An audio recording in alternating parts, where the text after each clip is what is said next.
This is a 2012 Bentley Continental, a grand touring car that is the definition of luxury.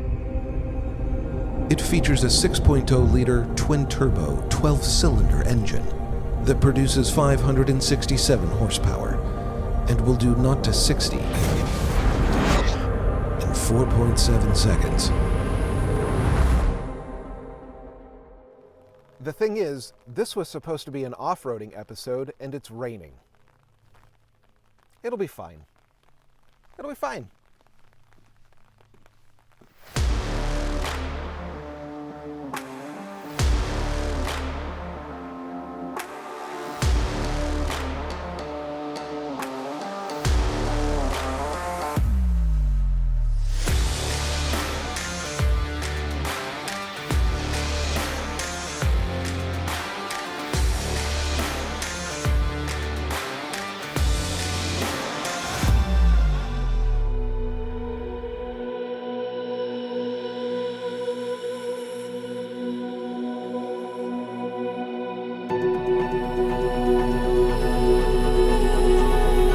When it was new, this car cost roughly the same as a Ferrari California. And if you're going to spend that kind of money on what is essentially a business person's saloon, you want to look sophisticated. You also want to be able to do this.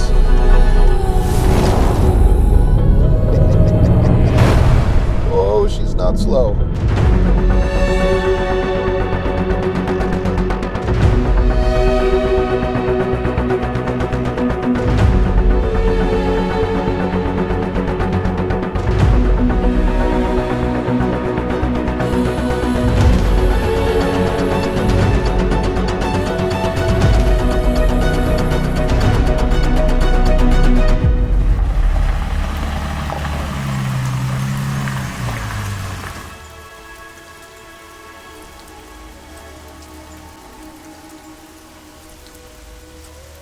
A Bentley? Behold, the worst choice I could have made. This is a first. I had a plan. The thought was, based on availability, since I couldn't get a classic off-roader, that I would get something ridiculous that would still get around. Well, my neighbors will agree that it's ridiculous. And then it rained. So, I do think it's cool. It's very cool. I heard you coming up the road. I could hear the exhaust from inside the house. It sounded like one of these big trucks, you know? In fact, some of these hillbillies might be jealous of your exhaust. It's possible. if that's what gets me in, I'm okay with it. Well, should we go for a drive? Yeah, absolutely. Let's do All it. right, let's do Yeah. it.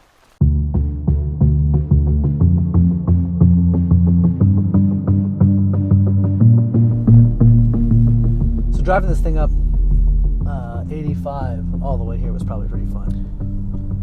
I have had worse relocation of vehicle journeys than coming up here. It was awesome. Yeah. Mainly because anytime I had a bit of an open road, I would do this. Oh yeah.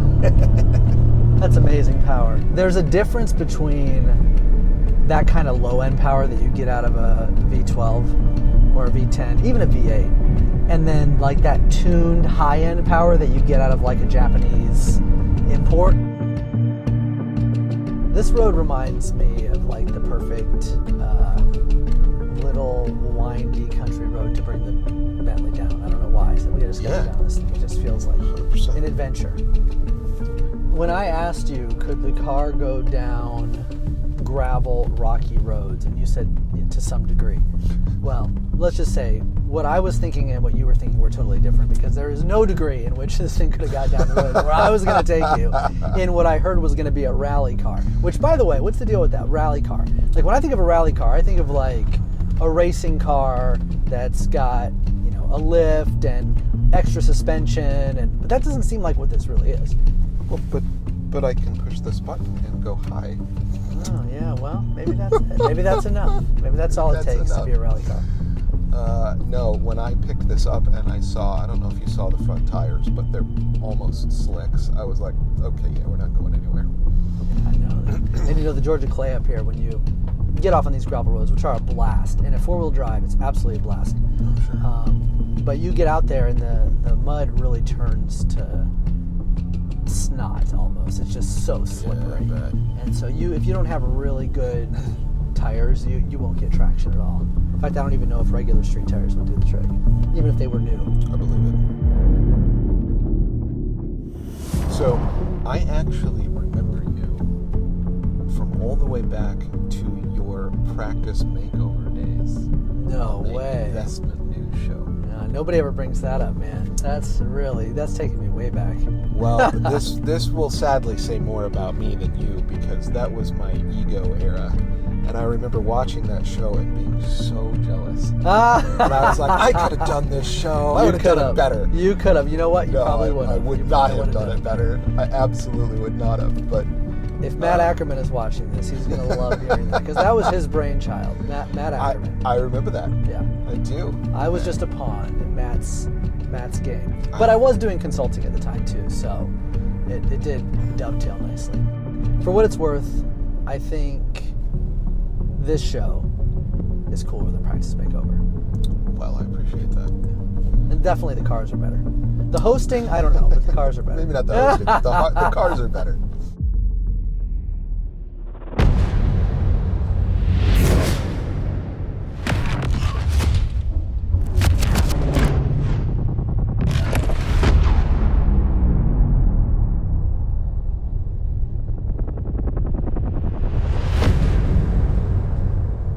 Well, there is this, what feels like at least, somewhat uniquely American tradition of starting massively successful companies in a garage.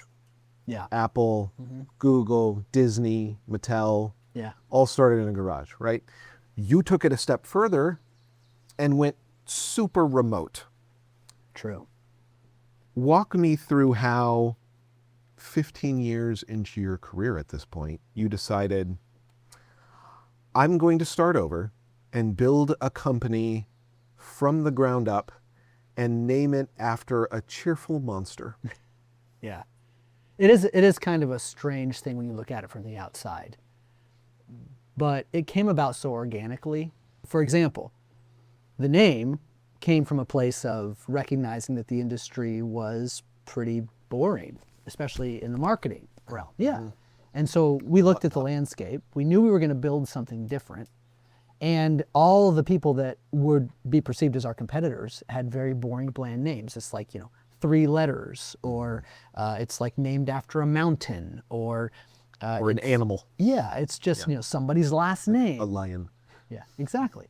So we didn't want that. And then, of course, being marketers, we wanted it to be interesting, unique. We wanted to be able to own all the real estate online, every social handle, and it had to be fun to say, it had to be memorable, it had to evoke curiosity. And so we did a brainstorming exercise, and ultimately we decided finally the name was going to be Zippy Kraken. But that just didn't sit well. Yeah. It's not the same, is it? It's not. No. So 2 weeks later, we realized Snappy Kraken was it. And it relates to the business because the Kraken is powerful. Yeah. But our software is snappy. It's fun to use. It's easy to use. And then it connects all these disparate systems with an API that's like tentacles that go out. So it's got and so that was really the name. And once we landed on it, we knew, because everybody we told the name could never forget it. So that was an answer that it was right.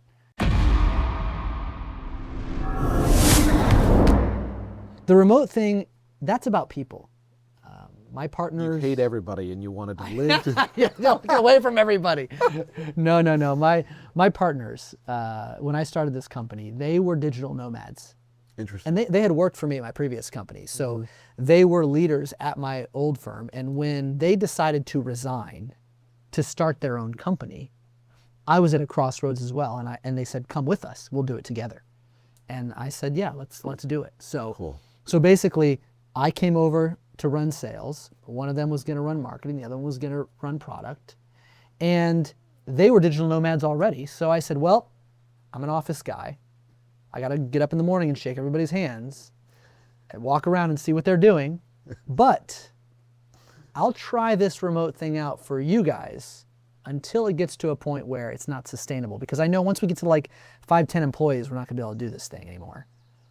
Well, 105 employees later, I mean, we're still doing it. But the process of doing it, it just became such part of our DNA because we got used to methods of working as the team scaled, and then hiring people that were accustomed to being remote, wanted to be remote, could be effective remotely, that it's turned out to be sustainable. And so here we are. Very cool.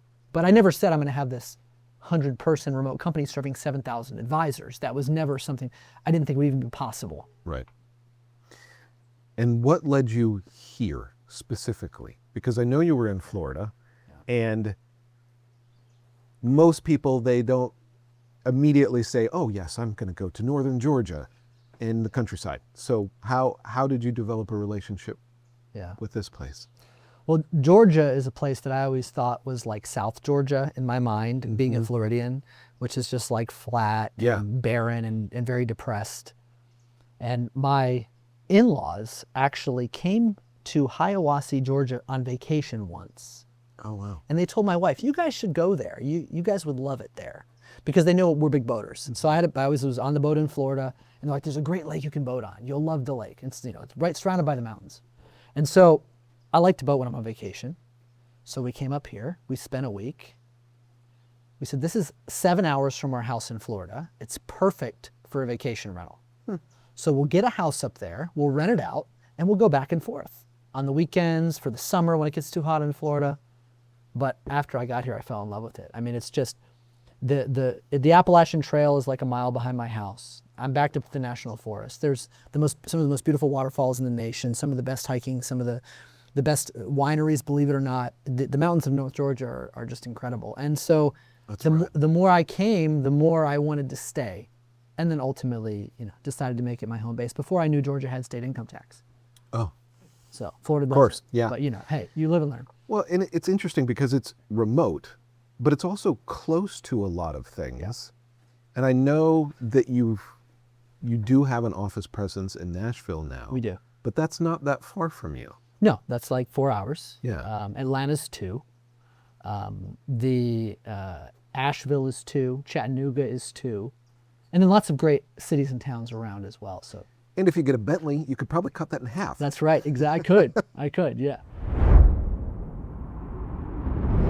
There was something I wanted to kind of dig in with you because I think you'd have an interesting perspective on it. But what's something that you think advisors have a misconception around when it comes to marketing their business or growing their business, that they think it's one thing, but in reality, they're looking at it completely wrong? Oh, man. That is such a great question because I see it every day. And there are actually a lot of ways you could answer that question, but being primarily a marketer at heart and helping drive growth, it's that there's an easy button for growth.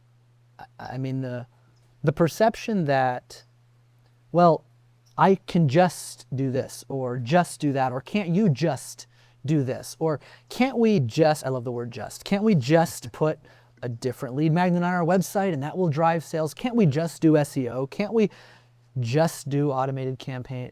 But what they don't realize, and not all, because there's some who figured this out and they're experiencing astonishing growth, is that everything has to work together today to drive growth. The entire experience, from the first interaction somebody has with your company or your brand, all the way till they become a client, till after they become a client. And even like the number of touch points is a great example of where they miscalculate, because so often they'll think, well, hey, look, you guys are generating hundreds of leads for me, but they're not becoming clients. Okay, well, where's the nurturing sequence? Oh yeah, so let's get that in place too. Or, well, you guys are doing all this nurturing for me, but why aren't they? Well, hold on, we got to introduce them to you and your brand. Let's talk about how we're going to use video. Or, you guys do all my lead gen, but then these people come to my website and they just bounce. Well, yeah, we didn't do your website. Look at it, it's terrible. So everything is connected. Like you need the organic growth source to drive the referrals or opportunities in, the leads in. Then you have to nurture those properly. Then you have to have a conversion system and a sales process. And then after you onboard them, how do you expand that relationship? Develop a high NPS score, Net Promoter Score, that leads to referrals. How do you harvest referrals systematically? And then as you scale, how do you actually scale yourself so that you're putting the right people and resources in place over time so that you don't become a limiting factor in your growth. And all of this just takes so much time, money, effort, strategic thinking. There's no easy button. There's no easy button.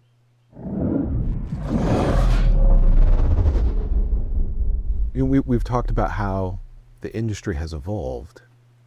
And, I think it's really cool that if you go back 20 years to when I first started, a lot of what you do I wouldn't even have fathomed at the time, which I think is super cool.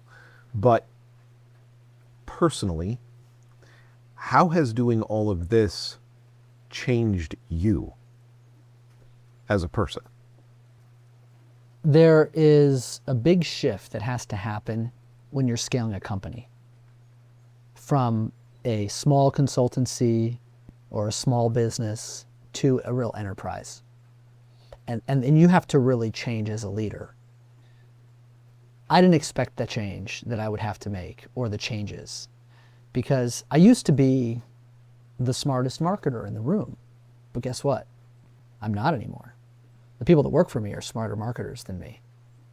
But I used to hang my hat on that. I was like the marketing guy. Yeah. But I can't keep up anymore because I'm now a CEO. Right. This is a really good lesson for advisors too. Like you can't scale a business if you really want to scale it by always being the smartest person in the room. Mm-hmm.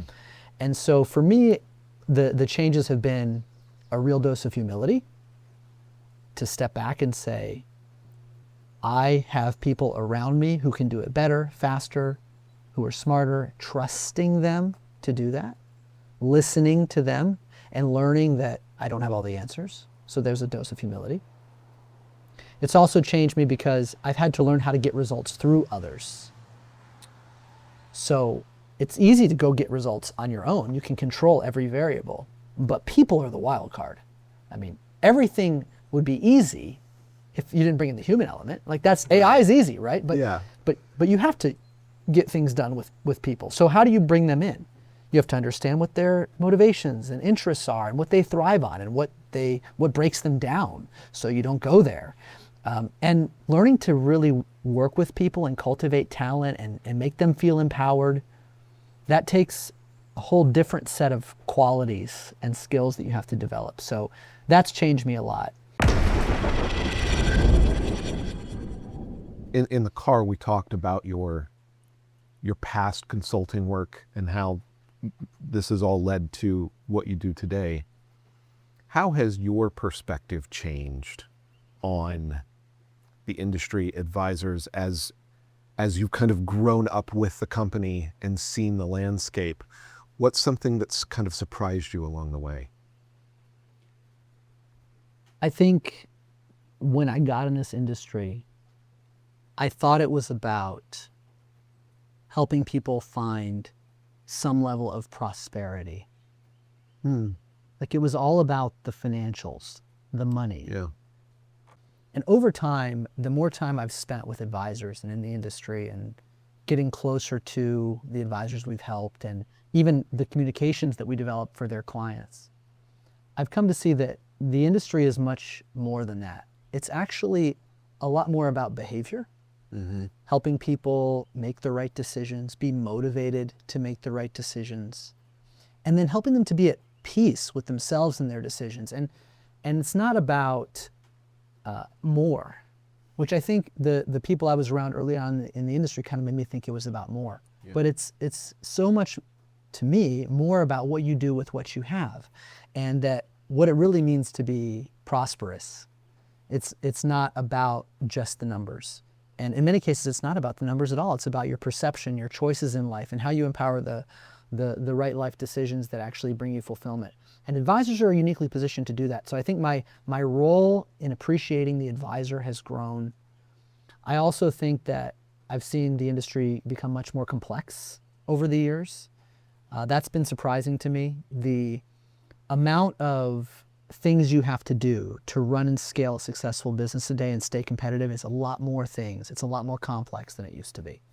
And it's been surprising to me how fast it's evolved. I think as private equity money has come into this space, complexity of some of these firms and these roll-up strategies that are being played out, it's made it harder to compete. And so I think it's not just enough to be a practitioner either. So you almost have to be like this behavioral psychologist, this financial wizard, and this business operator all at the same time, and it's not easy. So I have a lot of appreciation and respect for the industry and the advisors that are out there doing this every day. It's really interesting to hear you say that, because I've heard the same thing from advisors, even on this show, that they came into it thinking it's all going to be about the investments, it's all going to be about, the financial piece of it. And of course, that's hugely important. But what it really is the relationship that they build with their clients. That was awesome.